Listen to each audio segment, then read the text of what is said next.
And he might walk up on your hand, or he might just walk inside mommy's shirt.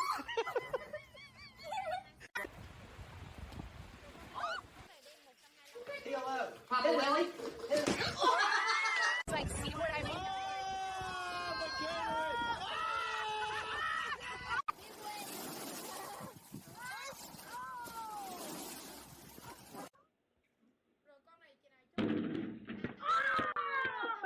All these anti-Claudia chatters here are just a reminder of pro-Western culture, middle-upper-class aspirationists with neoliberal and pro-capitalist sentiments.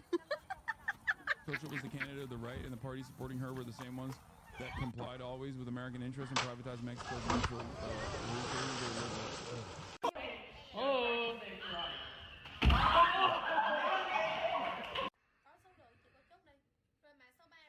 Think about the class demographics that watches your stream in the global south. It's not shocking that they're lived up. Oh no, I know that. Yeah, brother, I don't think like fucking indigenous and poor Mexican populations are fucking tuning in to an American white guy from Turkey talking about Mexico and Mexican politics. Oh my God. This is something that I try to explain to my audience on a regular fucking basis as well. I personally have a lot of criticism for Latin American countries, Latin American governance that I regularly repeat. However, having said that, one thing that you have to always keep in mind, something that I always mention is that you will never, in American media, never, ever, ever hear from Plunger target practice. the majority working class background people in the countries that we're discussing, because the American media will almost always cover business interests and prioritize business interests and those who are representatives for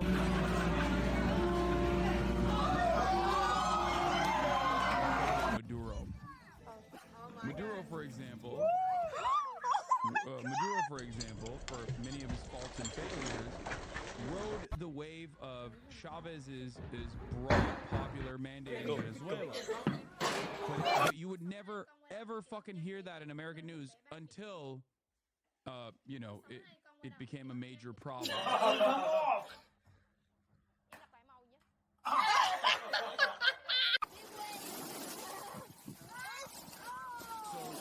You would never recognize the long staying power of Chavez's popularity in Venezuela, because the people who are pro-Chavez and Chavistas, for the most part, are not getting broadly represented in American news or global news at all.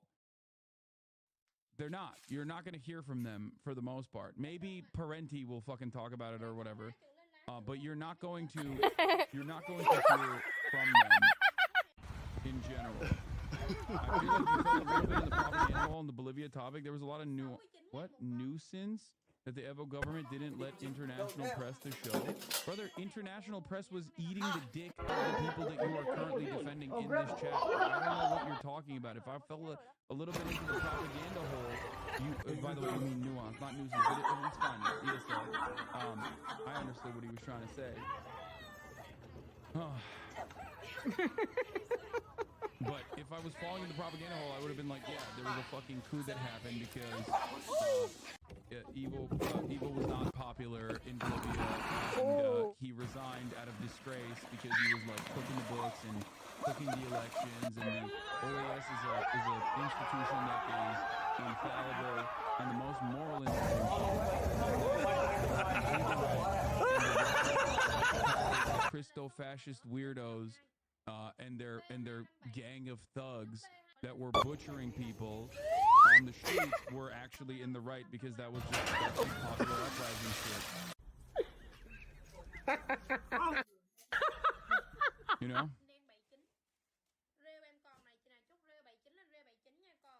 That's what I would be doing. Oh! Street out. Found by PRI dinosaurs, old ass crusty party members and oligarchs to basically run propaganda on Morena and Shine Bomb by using stupid comparisons like Vuvuzela. Making it. Oh, there you go. I never think these boys were right-wing left-hand politicians in here. Are there any Bolsonaristas in here too? There would be fucking. There would be Bolsonaristas in jail.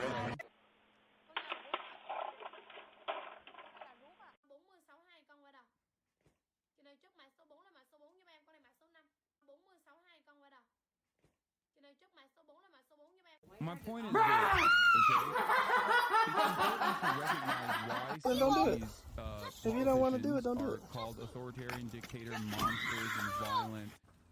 It's important to recognize, like, who's saying that, what business interests do they represent, and what, let's say, working class people in the nation think about their leaders.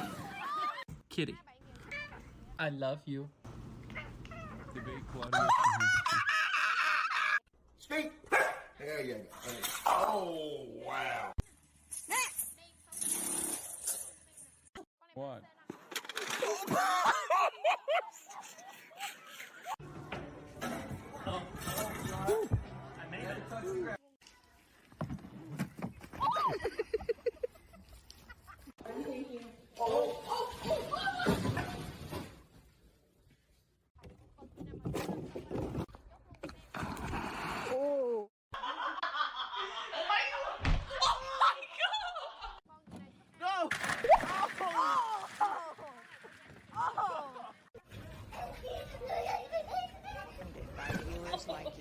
Please support our work at democracynow.org.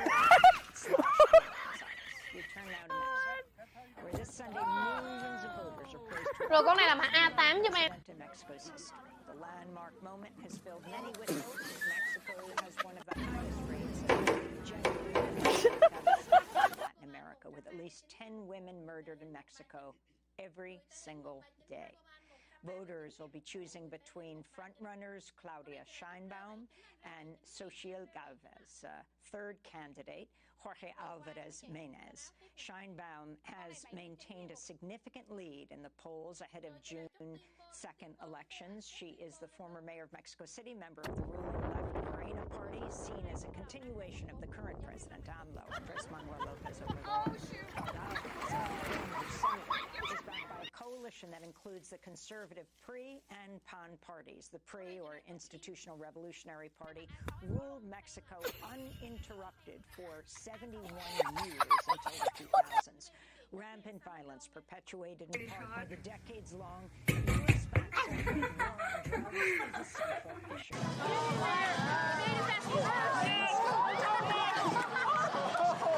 34 candidates, candidates assassinated since September. Immigration, Mexico-U.S. relations are also pivotal issues. In a minute, we'll be joined by Pulitzer Prize-winning journalist Oh, I got that. to discuss the historic elections. But first, let's turn to clips of Maria's recent interviews with both front-runners, Sheinbaum and Galvez. I went to a private school for a year on a full government scholarship. Kids on that.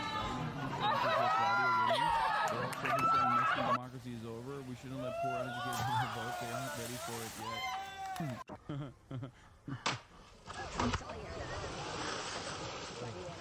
And her colleague, Penile,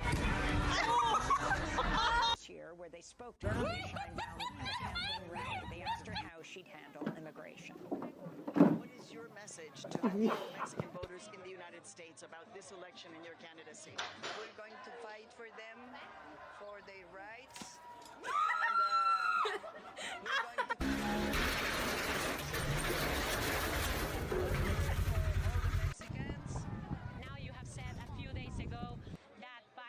should stop talking about the Mexican elections. Why you said that? And he might walk up on your hand, or he might just walk inside mommy's shirt.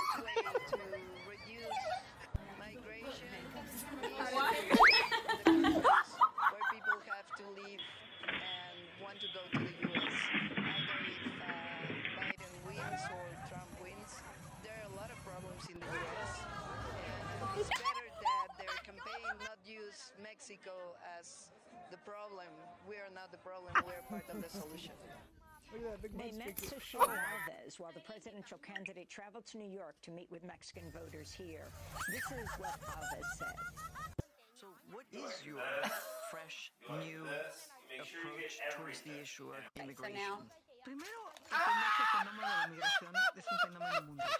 Now, she did not really answer the question, but she did say to us that we needed to understand that immigration is a worldwide problem, and therefore the solution, she said, was to sit and talk.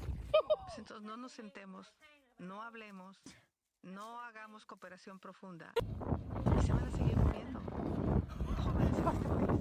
She replied that if we don't sit and have a dialogue, young people will keep dying on both sides of the border. Candidate for more, we are joined by Maria, who has said the Pulitzer Prize. That's brilliant. Like, see what I mean?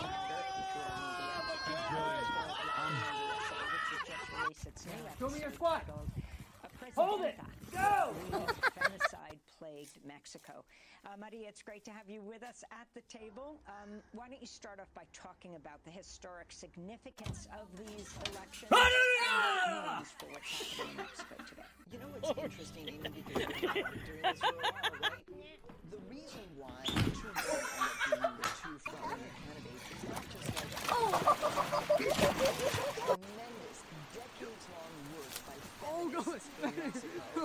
Almost there. You are so close. Over Latin America, pushing Almost there. for Yes. equality, Oh, wait. pushing for equity in the face of violence, in the face of impunity. The feminist movement in Mexico and Latin America just kept on pushing to the point where you were able to make it by law that there had to be parity in the government, and this leads to both. And it is historic. That's my question. It's a little. But which country is more machista? The United States that has two old men, strange, weird, sexual, the other one who's just quite elderly. And in Mexico, you have two women. And so what they're talking about in the political debate in Mexico is really, frankly, light years away from the political debate that we're having in this. I believe one of the main issues you've seen in chat that you have not seen is that we as Mexicans are not. Hey, you ain't gonna do any work for me. Are you alright? Starting to hear you hand wave it away. We know he could not have solved it, but he did make it way worse. Brother or sister or MB, I'm not hand waving you away. Okay? I'm not. I'm recognizing it while also simultaneously telling you that there isn't any Mexican president in a six-year timeline could do anything. It's an American-born problem. Okay? The best you can do as far as like dealing with this domestically is try to improve the material conditions for working class Mexicans to the best of your ability so that there isn't like a steady flow of new recruits. But even beyond that, it doesn't matter. There's like, that will still not stop it. So on that basis, it seems like AMLO's policies were ultimately the best Mexico was going to get.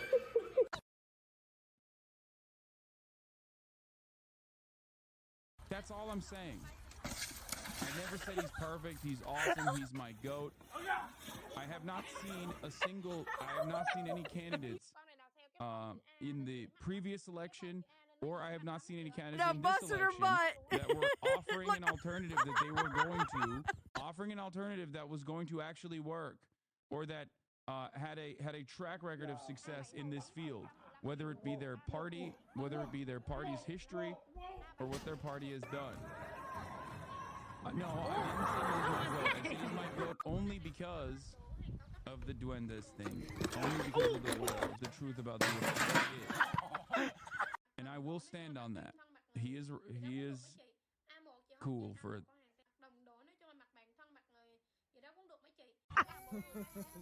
For that. Look at that big mud streak. Oh my God. When would I have said that? I could have never imagined. And having said that, I'm not. You were born in Mexico. And I was born in Mexico, and I've watched the entire political process. I'm not Pollyanna. Impunity and violence against women, corruption, the assassination of multiple candidates. It's a real problem. But Mexico has a different political debate happening now. And Maria, I wanted to ask you if you could talk a little bit about the major differences between the two candidates. I got that! Holy! No problem. Is being supported by the president, she appears to have a very big lead in the polls. But your sense of their differences? So they will both say that they are from the left. Xochitl will say that she's center-left. Claudia Sheinbaum will say that she's obviously more to the left. The policy differences have to do kind of with the historical differences between the two parties, as it were. The Morena Party, which was a street activist movement that now has ended up in the presidential palace, versus you have the PRI and the PAN. These are the two oldest parties Really in Mexico. careful, not yet. It would be like the Republicans and the Democrats getting together to support a candidate. It is a very strange coalition. And so what they represent is actually these two very different parts of American history. Having said that, there's a big critique that Claudia Sheinbaum will continue the policies of AMLO. She responds. Because I'm a woman, I'm only going to follow what a man has done before me. Xochitl Galvez says that she's going to change things, that she will root out corruption, that she has a vision. But interestingly, Juan, when I was with her and spent an hour with her, and 2 days later, I was trying to process, like, what really happened in that hour-long interview? What were we able to get at? Who does she really represent? And I came to a strange conclusion. It's strange, but I feel like the entire is strange because of these policies around her. In the sense that she's something that's more the center of the Mexico, in the sense that she's kind of like, hi, I'm here, and I'm just kind of a dream character here, and I'm bright, and I'm smart, and I'm a survivor, and everything's going to be fine. Mexico is much more complex than that. You know that.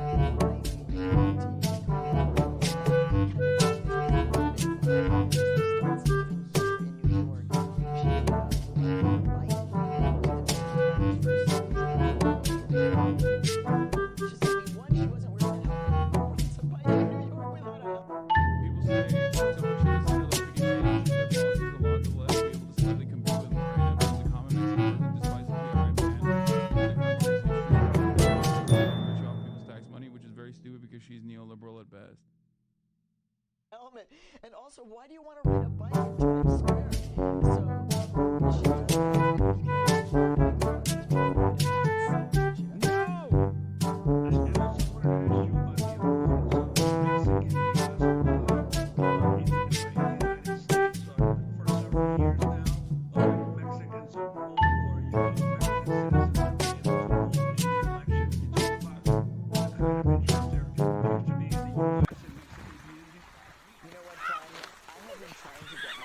citizenship. Because when I became an American citizen in 1989, I had to give up my Mexican citizenship. It got messed up because of the pandemic. I'm just one of probably millions of Mexicans who would like to be able to have a vote and a participation in the Mexican political process.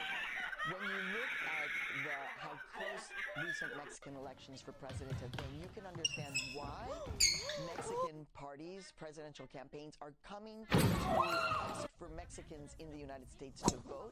It's small now, maybe 200,000 or so, but if you continue to push it could actually be quite influential. And I think for the politics of Mexicans living in the United States, it's a welcome idea that you don't have to decide from here and from there you actually can vote in both places. Go!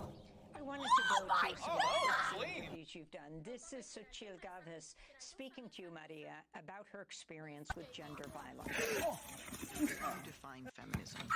Yo creo en la igualdad sustantiva en nuestra vida personal. She said that she believes in equality for all women. in terms of political, economic, and reproductive rights. And to emphasize why this matters to her, she told us she suffered violence as a child. Porque tuve un papá alcohólico y era brutalmente violento. This story has become a part of Xochitl Galvez's stump speech. Her father, she says, was a violent man who terrorized her as a child. One time, she tells us in the interview, he pointed a shotgun at her mother and threatened her. She says at this age, this experience marked her. And then I asked her what she thinks the solution might be for this kind of gender-based violence in Mexico. Entonces creo women in Mexico need a support system in cases of violence, and that men need to know that if they commit violence against women, they will be prosecuted. This is another clip of Latina USA future media executive producer presidency, what it would mean for Mexico. She spoke during a campaign rally in Mexico City. What's going to be unique about your government? Well, you know, I'm a scientist, so I'm going to science and development. We're going to go for women's rights, and we're going to education, health system for the people.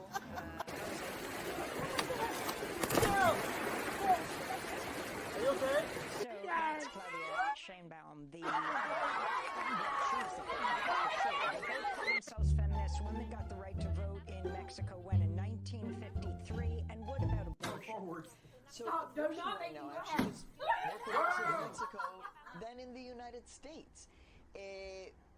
This is actually not like a primary issue in the presidential campaign right now, unlike here in the United States, because what's happening in Mexico is trending towards legalization across the entire country. There are parts of, in Mexican states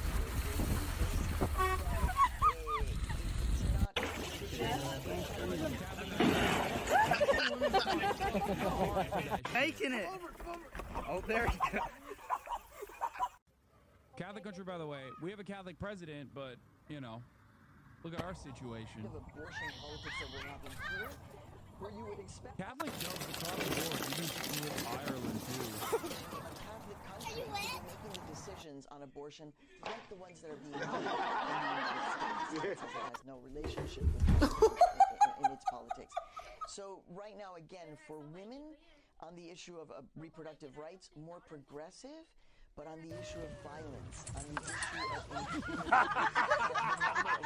impunity, running at different parties in different states, Versace. This is the primary contradiction for Mexico. Ireland is very close to legalizing abortion for EU standards. No, I know, but they did. That's what I was saying. What? No way. I was here. I covered it when it happened. You're gonna elect a woman. Are being murdered at the rate of about 10 to 11 every single day. Right here, let's go. That comes with it.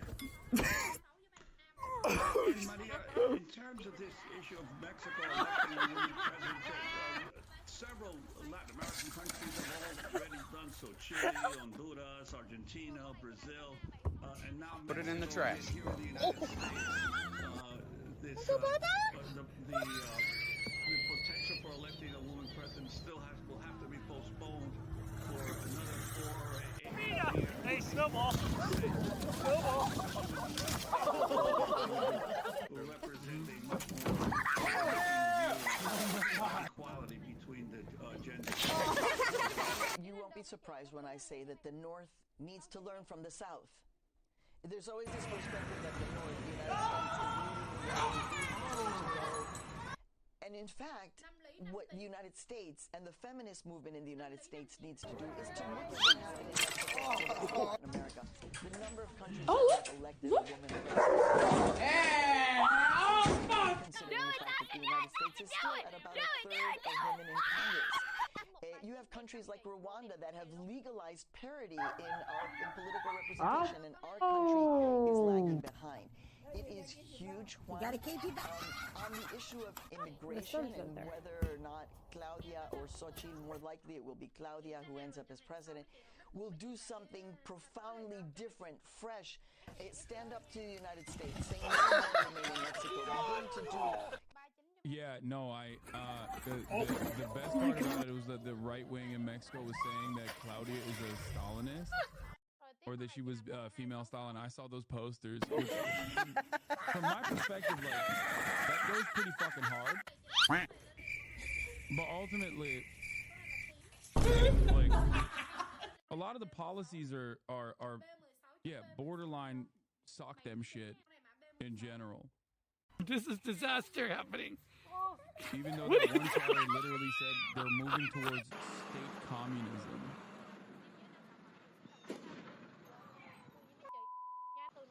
Kind of political battle on the issue of immigration. This is one of my key issues as an immigrant journalist in the United States.